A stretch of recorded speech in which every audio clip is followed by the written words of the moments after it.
If actually you're appointed as CS, I want to find out because going around, you'll find yourself, there's a lot of upcoming, like you go to a place like Mathare and other places which are congested. There's no plan at all so that you find people living in a very affordable way.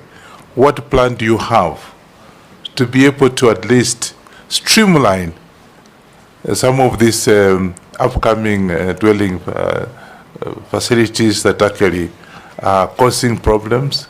You'll find that even getting electricity in a place like that is not there. And somebody staying in a place in Mathare, and water is actually passing through her house. So what plan would you have for that kind of thing? Secondly, I come from Trans Nzoia. This affordable housing scheme, have you actually ignored Trans Nzoia? Or what is happening when it's supposed to be countrywide projects that's supposed to help people in areas that Trans Nzoia, where people actually also need those affordable housing? Alice? I have not picked, let me start with the Trans Nzoia. I haven't picked this specifically, but if we have no affordable housing program coming, I think I want to assure you that the first entry to the affordable housing program is the 290 constituencies. Every constituency is supposed to be a beneficiary when we roll out fully of a minimum of 210 housing units. So yes, we will be there. And of course, there with the available land, I won't say when because it's a program that as soon as possible, maybe we don't even have land in your place, so you needed to work with the ministry to get land for that. And I'm not saying there isn't, because I don't have my document with me.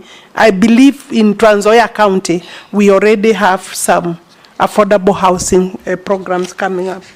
Who are you? Yeah. We do have. It's okay.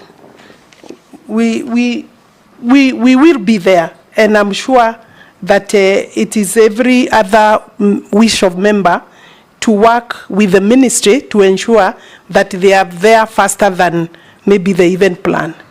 Yeah. Then the slum upgrading. We have a very good slum upgrading program. It's the one working in, for example, in Kibera. We are in Mukuru. We will be going to Mathare, and therefore, what I can say is that the government needs support for the affordable housing program. The houses for the slum upgrading is even cheaper. Those houses are even cheaper than the social housing, and we have a lot of goodwill in terms of funding. Yes, hold there. We are now classified as a middle-income country, right? Generally. Kenya. Not generally, we are classified. Yes. We are not a HIPIC, highly indebted poor country. We are not. Now, when you talk of slum upgrading, is your policy to eliminate slums or to upgrade slums? How do you upgrade a slum? That could be the terminology that we are using, but basically, you know, we are providing the necessary infrastructure, water, ensuring that the necessary facilities, including electricity, connectivity, and is available, and roads.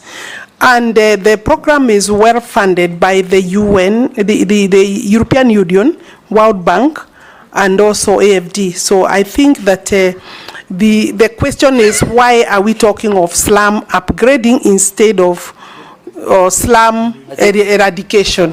Maybe that is something we can think about and change the name. No, I think if I have understood her well, Speaker, she's saying they want to make slums habitable. that people can still live in slums, but they become better place where they say, That cannot be the direction of our country. It is not. It Yes. is not. It Is basically once we work, we eliminate the slum. So possibly we need to change the wording of that program, the title. Morogara? I think, thank you, Mr. Speaker. Let's begin by saying maybe that concept of slum upgrading is not our concept. Yes. The financiers, you've talked about them. Yes. Those are the people who brought that terminology, because you build for me nice things up country and a slum upgrading, and it's a misnomer. Two questions.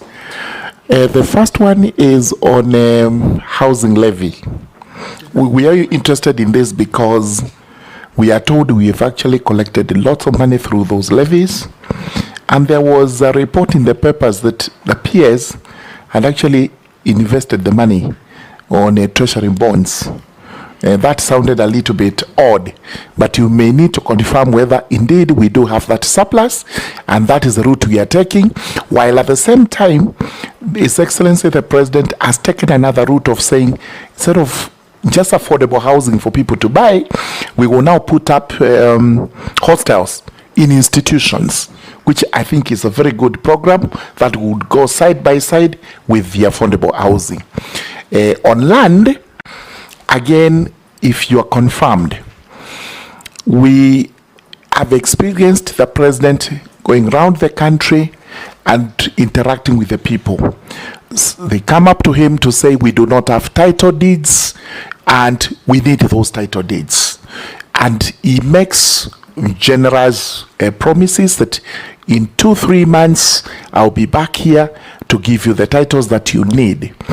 As the person responsible for policy, are there policies in place where you can actually carry out those premises without having to embarrass the head of state, so that those down there do not say he gave false promises, etc., etc. You're able to carry out to the letter when the promise is made, it's actually executed. Alice, Dawood is protesting that you didn't answer his question. Yes. And then Dung report, go ahead. I asked 3 questions. I asked about the adjudication, about the Dungu report and the affordable housing, where nothing is going on, and you've got 24 billion in the account, putting in treasury bills or bonds. Yes, Minister. Former Minister. I could start by looking at the Dungu report is a very good document report, and I know that several of the properties that are within and picked by the Dungu report will clearly indicate the kind of cartel that I was talking about. I know I was asked to define what is a cartel. I think, in short, a cartel is a thief. It's a thief for land. The Dungu report is a lot of, I don't have the figures, but some of the land recovered has been recovered through the EACC, because we have institutions, some we have had to go to court through EACC, and it is work in progress. The report is still live. That's what I would say.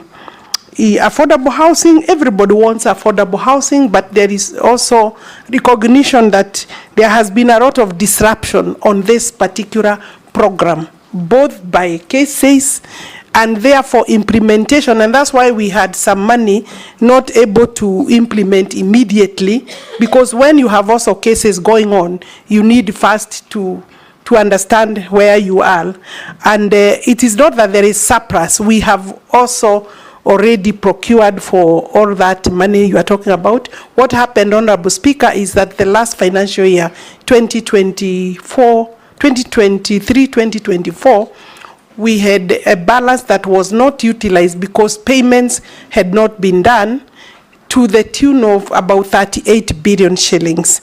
And it would be reckless to hold money into a general account without investing it, even if it's short term. So there is, it's not that it's being invested because there is no work. We have 106,000 housing units. Right now we are releasing the newly procured ones over 55,000, and therefore I want to confirm that that money is already taken up, plus of course unexpected maybe annual income through the levy of about 63 billion shillings if the Kenya revenue does its work properly, and I think that is the amount we expect so per year, about 63 to 65 billion shillings. So the 38 is part of the budget that we presented and will all be spent in this year. So Dawu, I want to encourage you. I believe that I'm here to seek support also for my suitability, and when that happens, then if that happens, I think on my part I should say if that happens, then we should be looking at, Meru is a beneficiary of some of our affordable housing. We've come there with the president, so maybe we have not reached your constituency. No, Speaker, they have launched with His Excellency, put the stone. Your question but is that we have not not moved started. even one way, and they've got the money in the account while she was the minister. That's why I'm not saying if she's confirmed. While she was the minister, it has not moved. Sometimes, Honorable Speaker, I appreciate the concern of the Honorable Member. Sometimes lack of takeoff is because of various things. Maybe documentation, perfection is not complete, logistical issues. Sometimes even when we do proper investigation, you find that the contractor who had said that they are able to take off sometimes get a bit of delay, and we are supporting even local contractors. So I don't think it's a case where we are that so strict. We are working with our local contractors, and sometimes logistical issues, and thank you, Honorable Judet, for once. I know it is a very important key issue in terms of implementation. Yes, Owen. Thank you, Honorable Chair. I want to just to ask one question, one very important question. Cabinet nominee, land in this country is one of the reasons why we had the 2010 Constitution. It's one of the key aspects, and it actually gave birth to Article 67, which formed the National Lands Commission, where people from regions that for a long time had issues on land, especially historical land injustices, that gave birth to Ndungu report, Njonjo report, and many other reports, pushed and voted. My people woke up very early in the morning to go and vote for the new constitution, not because of any other thing, but because of land, especially the coast. Today in Parliament, over 80% of the petitions we receive are actually on issues related to land and security. Now, looking at it, it becomes, therefore, it requires leadership, strong leadership to actually finish these issues of land. But the National Lands Commission, I don't want to belabor the issue of National Lands Commission because you've answered many questions, is one of the key planks in resolving the issues of land. People knew there was a ministry, but then they set up the National Lands Commission so that they can solve the problems. So the minister and National Lands Commission must work together to ensure that eventually people get justice in terms of historical land injustice and review of grants. Nominee, I am reliably informed that since you became CS, you have never had a meeting with the board, the National Lands Commission, a formal meeting to actually sit and discuss issues and give leadership in the sector. And I think this is bringing issues as we move forward. But, Honorable Speaker, what I would like to say this. We have moved amendments to amend the National Lands Commission Act so that we can extend their mandate in review of grants and hearing historical land injustice. But the biggest impediment has been the ministry, including a letter that we received from you dated 24th April, which is signed by you, that there are certain issues.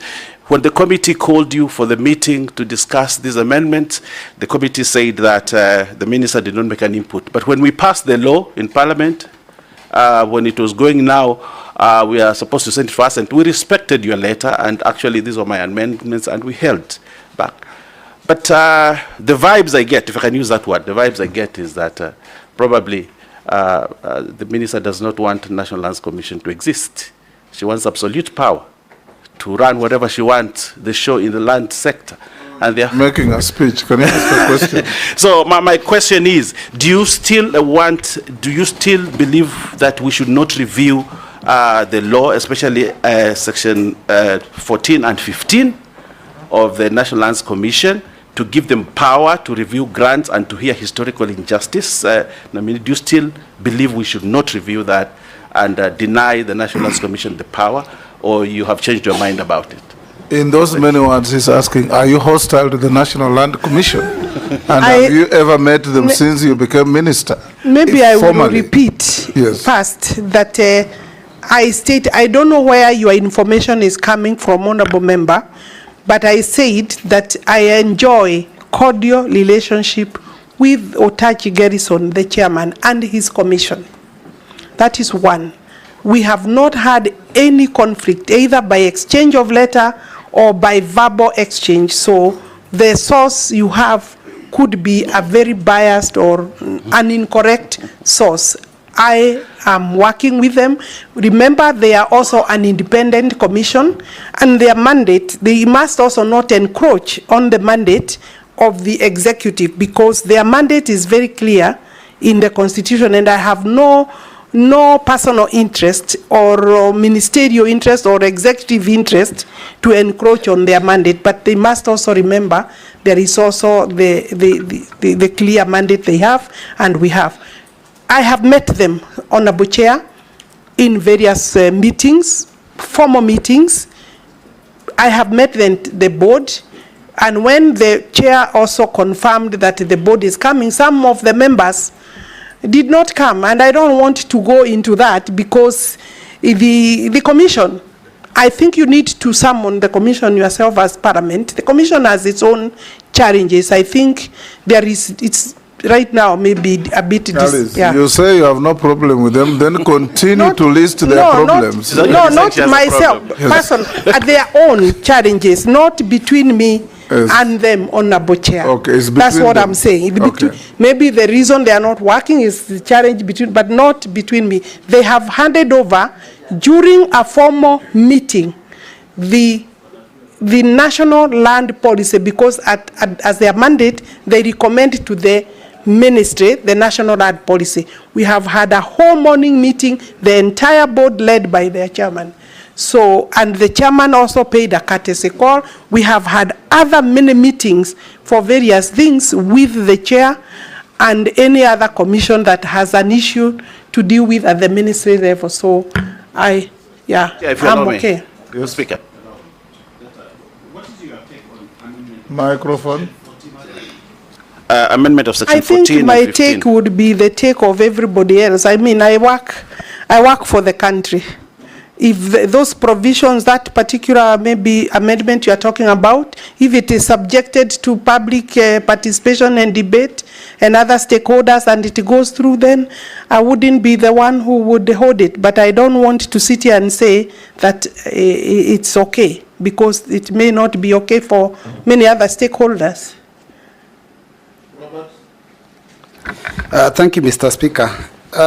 Honorable Alice Wahome, this Ministry of Lands has been cited as corrupt from time immemorial.